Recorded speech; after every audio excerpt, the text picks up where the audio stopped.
I've told the story before about the time when I was suicidal. I was pretty young at the time. This was just before high school, actually. And my mom wasn't doing great, and we'd lost a lot of things. There's a whole lot of bad stuff going on. And I happened to be out walking.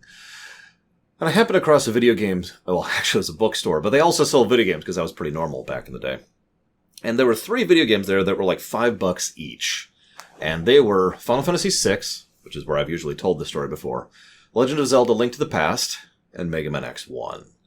All 3 of these games have such significance to me that I was so worried about actually sitting down and reviewing it and actually trying to be as unbiased and as judgmental as I can, because there are flaws here. But there was something, I guess, relieving about being assured that, no, really, Mega Man X1 is in fact a very good game. I talked about this with regards to the recent ZX Advent, how I remembered it fondly, and then I replayed it and was like, oh, this is rough. You know, the Mega Man 7 effect. So yeah, you can see why I was a little bit worried. Narratively, I'm actually going to start with the narrative this time. There's not really much going on here, except what it does have, it does pretty well up until a certain point. We start off, bam, what's happening? We're on a highway. Okay, there's some cars fleeing, and there's some obviously, villainous-looking robots attacking them, but we can see the city in the distance, and it does look like a city. It just looks like any old regular city with no bells or whistles other than the fact that it's futuristic vaguely. What's the significance of that? This is a civilian target being attacked by military opponents. This is effectively a terrorist attack. Already the tone has been established in a way that doesn't require so much as a single bit of dialogue, which is, in my opinion, where the Mega Man games tend to shine when it comes to their narrative. Oh, don't mistake me. I've said it before and I'll say it again. I wish we had more narrative in Mega Man games. But a lot of the narrative that is there is just because of how they present what's going on. So, tone immediately established. We go up there and we fight Vile, who beats the ever-living crap out of us. Zero comes up, saves us, says, don't worry, you'll figure this out. I'm going to go deal with this. You can deal with this other thing. Zero is quickly established as being our superior, both in power and in operational status, and we have a quick and dirty idea of what's going on and how we're fighting some guy named Sigma, and there's some guy named Vile who's a war machine, and we're still kind of new to this. All of this is exposited upon very quickly and efficiently. Then we go to the 8 stages, where no story happens at all, except that's not quite true, isn't it? Because, again, that's kind of the Mega Man standard.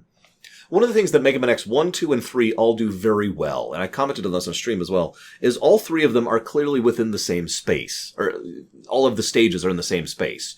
The map literally shows how the stages are next to each other and how they interact with each other. Now, this is best in 1. 2 and 3 don't quite do as much with this, but in 1 you clearly get the feel this is one city that we're fighting around, that we are dealing with the Maverick attacks here. And if you pay attention to most of the areas we go through, most of them feel like civilian operations, right? We go through the factory, where they recycle scrap and they smelt stuff down. We go through the power plant. We go through the clearly civilian airport. We go through the water distilling, desalinization plant or whatever that is for Launch Octopus. We go through the mining area where they actually produce resources, etc. I'm not going down the list. You get the point.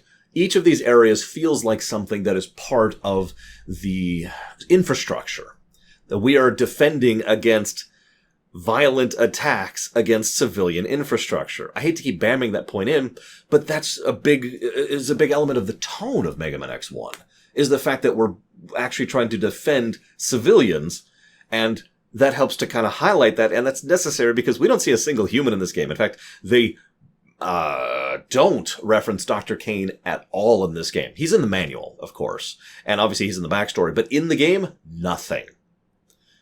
So we need to have that kind of visual backstory, visual storytelling. Otherwise, all we have is just fighting a bunch of robots for no good reason.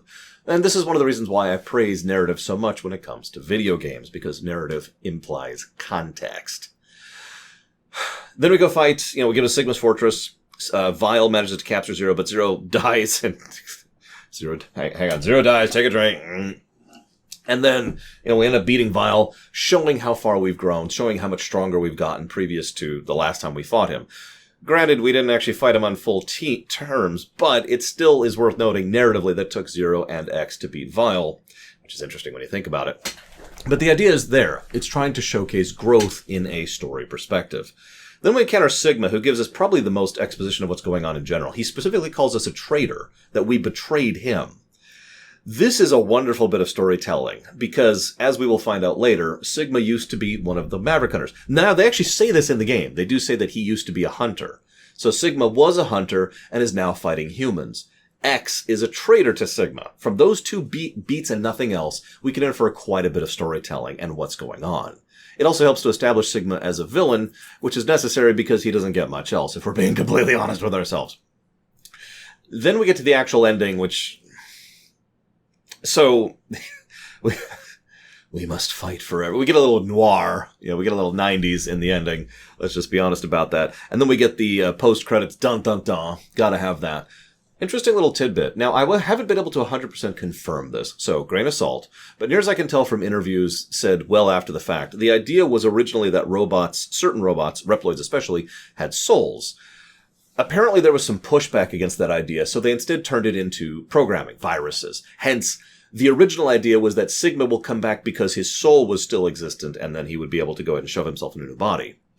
Now, this is funny if you've paid attention to the Zero series stuff we've already covered, where magic has fully entered the series, and in the later X games, magic fully enters the series as well. So robot souls are just a thing by that point. So it's funny how they kind of came back to that. But the point, though, is that it is possible, this is conjecture, but it's possible that the very idea of the Sigma virus and how that operates all came from the fact that they couldn't have the Sigma soul, so they went with the next best thing and ran with it. Just food for thought. Either way, even narratively, there's still some good stuff here.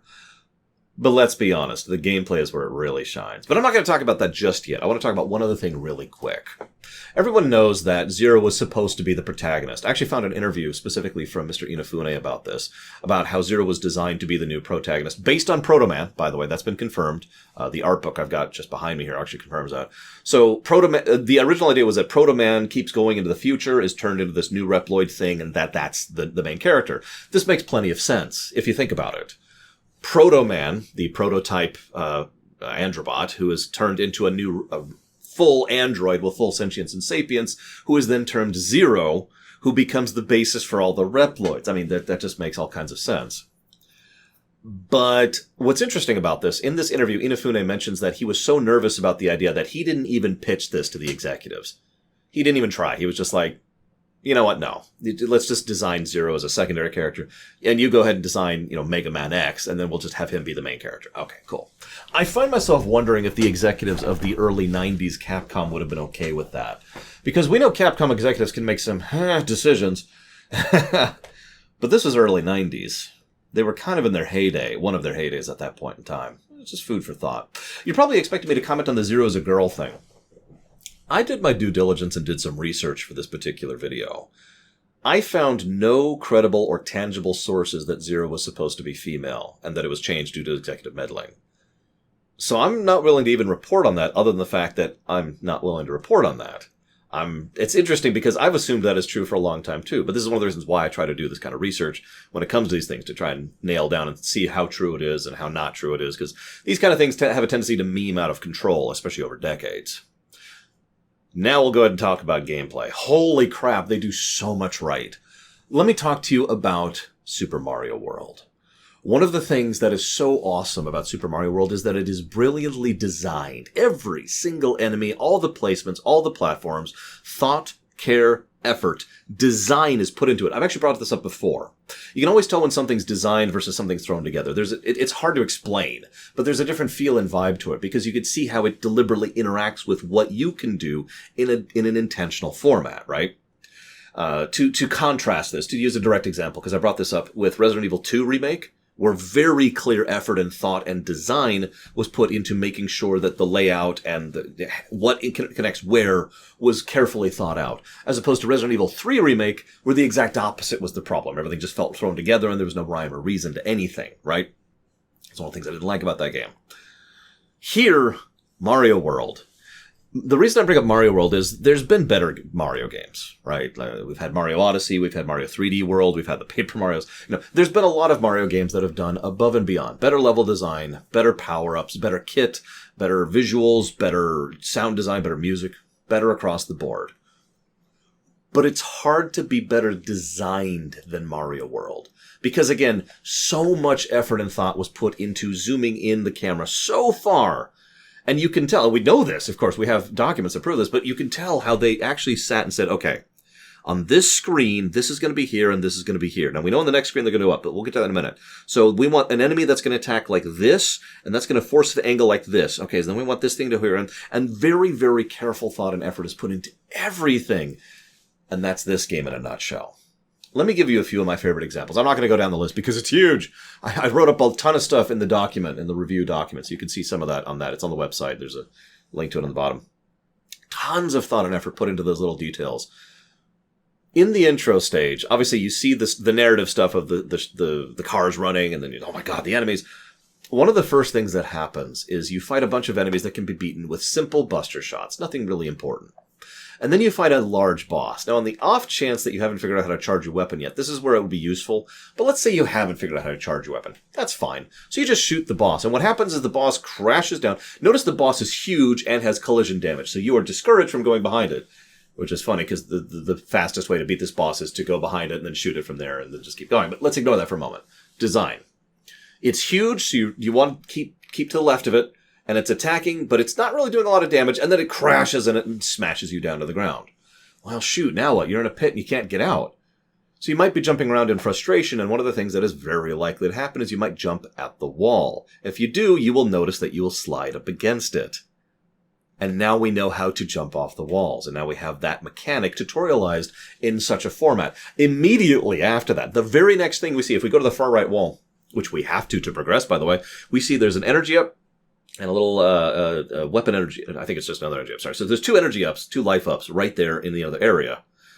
Which means now that we know that we can go down and up, we are tutorialized to go down and rewarded for managing to accomplish the thing that we have now figured out how to do. And thus we know how to do that. And that completely changes so much of the game. It is hard. I talked about this during the Zero series. It's hard to underestimate how much the 2 movement changes they added to Mega Man X1 completely change how the game plays from a standard Mega Man game.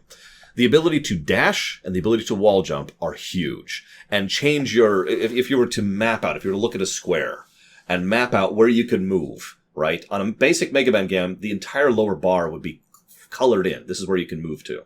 On a Mega Man X game, the whole square is colored in because there's nowhere you can't reach.